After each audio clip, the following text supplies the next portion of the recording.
مستوى زيزو مع النادي الاهلي؟ يعني مميز، ما مش اللي هو يعني، بس لسه زيزو جاي في وسط فرقه جديده. ما انا قلت لك ان النادي الاهلي كان ممكن يبقى يجي عماد، كان ممكن يدي اداء احسن من كده. المدير الفني اللي جديد مش عارف اللعيبه التعامل ازاي، الكلام ده كله. انا بس اللي اتخذت على المدير الفني قلتها من شويه، رؤيته للمباريات. لكن زيزو دلوقتي ربنا وفقه في مرحلته الجديده يعني. ما اديتنيش رايي فيه لحد دلوقتي. ما عادي، ما هو النتائج بتدي ولا اي حاجه عملت. هو النادي الاهلي خسر بزيزو، برمضان اللي مدفوع فيه قد كده، باللعيبه اللي كلها مدفوع فيه قد كده، خسر بزيزو اللي مدفوع فيه قد كده، خسر في الاخر. امتى بحس انا بقول عصام الحاضر وحش افريقيا؟ لانه عصام الحاضر من المؤسسين في الثلاث بطولات.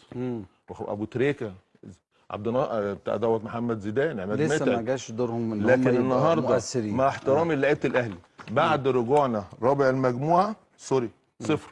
طيب على فكره زيزو يتعمل له تمثال. راجل جاي من الثلاجه ويظهر بهذا المستوى، اكتر واحد جري، والاداء وجري واداء اكتر واحد اللي جاي لعيب محافظ على نفسه، لعيب جاي واقف على رجليه. كل الناس قالت لك هو زيزو وهيبقى ليه دور مؤثر جدا جدا مع النادي ولسه جاي.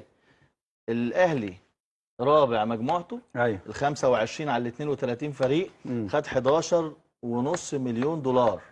اضربهم في المصري، الدوري المصري لما بتكسبه بتاخد 5 مليون جنيه مصري. الليفل ده الرابع فيه في حته ثانيه خالص. ده كوكب وده كوكب. لا بقول لك ايه، ده ليفل انت عندك وده ليفل. مين خرج بس عندك يعني السنه الجايه الناس بوكا جونيور. ثواني بس، طب خلينا بعد الفاصل. باللي انت بتقوله ده ان النادي الاهلي هيبقى اول الدوري، واللي تحتيه برافيهم بيراميدز بامكانياته هيبقى فرق 20 نقطه. لا هيبقى في منافسه، والاهلي فيه 10 نقط. كابتن المرشح الاول انت بتدور على مكاسب فلوس ولا مكاسب فنيه؟ كل حاجه فني وفلوس.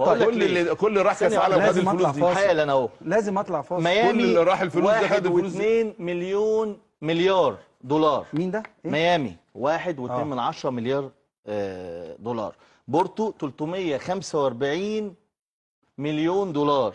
بالميراس اللي الناس بتتكلم عليه 252. ده القيمه التسويقيه. القيمه التسويقيه. انت السبونسر في البرتغال بيدفع 3 مليار دولار، السبونسر في مصر هنا بيدوا كل الانديه نص مليون جنيه. الاهلي بقى عامل الفرقه دي يا كابتن ليه؟ ما هو بياخد الدوري هنا كده كده، بس عشان الاهلي عينه على العالميه بشكل معين جدا. واتمنى الزمالك يكون موجود وبيراميدز وكل 16. انا بعمل فرقه. بس هو كان السؤال بس.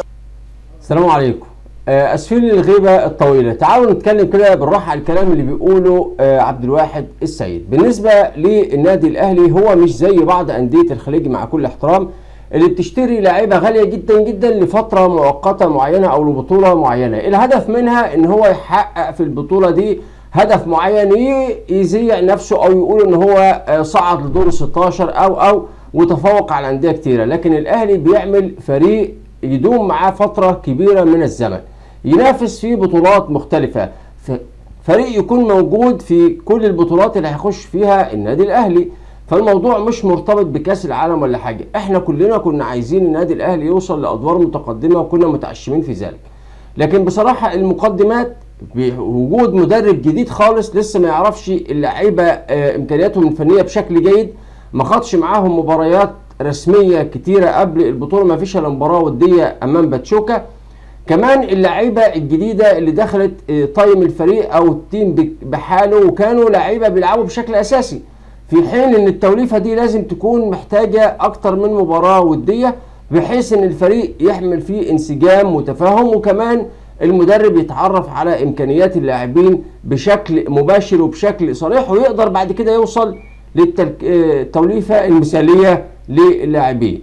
لو احنا اتكلمنا بقى بنفس المفهوم اللي بيتكلم بيه عبد الواحد السيد، الزمالك في فترة التسعينات كون فريق قوي جدا، كانوا بيقولوا عليه فريق الأحلام، واشترى لعيبة كتيرة جدا من الدوري المصري. كان طبعا أشهرهم أحمد الكاس اللي كان طبعا عامل تيم جيد جدا أو عامل أداء جيد جدا في الدوري المصري في الوقت ده.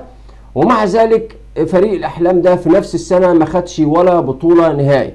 إذا أنت مش مقياس إن أنت تشتري لعيبة كتير جدا إن أنت عايز في نفس الوقت تاخد نفس البطولة اللي أنت أول مرة تدخلها، لا، أنت بتبني فريق الموسم القادم والمواسم القادمة بتحس إنك تنافس على كل البطولات. وأنا بقول لك مردود اللعيبة دي هيبان مع الوقت.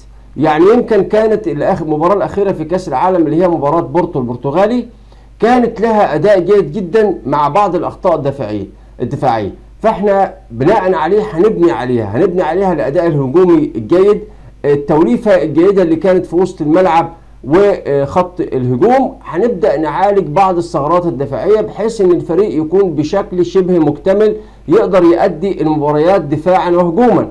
مفيش مشكله خالص انك تخرج من بطوله تكون انت مرشح ليها. اذكر ان مصر سنه 2000 كانت مرشحه للبطوله وخرجت من الدور الاول، وكذلك حصل سنه 2002 وهكذا. مصر برضو كانت حامله البطوله في 2006 و2008 و2010 بكاس الامم الافريقيه، والبطوله اللي بعدها خرجت من الدور الاول وهكذا. الجزائر حملت بطوله كاس الامم الافريقيه سنه 94 وخرجت من الدور الاول في سنه 90 وخرجت من الدور الاول في البطوله اللي بعدها. اذا مفيش حاجه اسمها ان انا مرشح البطوله وما اخد البطوله او ان انا جايب لعيبه اخرج من البطوله. طب ما في برضو انديه كتير غير النادي الاهلي خرجت وصرفه كتير جدا جدا وخرجت من الدور الاول. اذا الموضوع مش مقياس، الموضوع ان انا بعمل فريق لمستقبل النادي باكمله. النقطه الاخيره ان في نفس اللقاء ده عبد الواحد السيد قال انا لما كنت مدير الكره قبل ما يمشي يعني من مدير الكره بنادي الزمالك كانوا متفقين على التجديد لحمزه المسلوتي، وقال ان كمان حسين لبيب كان متفق على كل الاشياء الماديه، الجوانب الماديه يعني في عقد اللاعب، ومع ذلك بيقول انا فوجئت بعد ما مشيت بالاستغناء عن حمزه المسلوتي.